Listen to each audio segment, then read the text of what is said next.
Anvi. Today I am going to talk about the kind of animals, wild and domestic.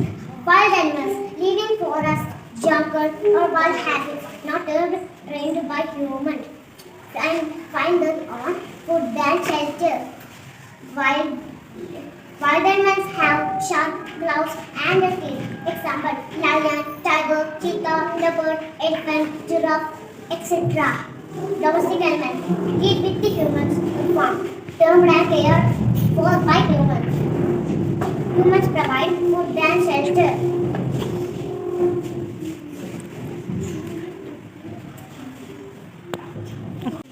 Ox, cow, goat, giraffe, lion, cheetah. Hippopotamus, camel, giraffe.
On an imaginary line called axis. This rotation, it takes 24 hours to complete one rotation. This rotation causes day and night. Thank you. Leaf, stem, fruit, root. Thank you. Good morning everyone. I am Veer Shakti Kumran from KG to A section. Parts of the plant: flower, leaf, stem, root, bud. Good morning everyone. I am Julie to the KG2A section. Plants give oxygen to breathe. Plants give fruits and vegetables. Plants make the world so beautiful. Parts of plants: root, stem, leaf, bud, flower. Thank you. The root go downwards, the leaf go upwards. After some time, it becomes a big tree. Plants need water and sunlight to grow. Thank you.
sheep pen or stable, sheep coop, cat cattery, duck kettle, cow shed, crow nest, duck pond. Thank you everyone.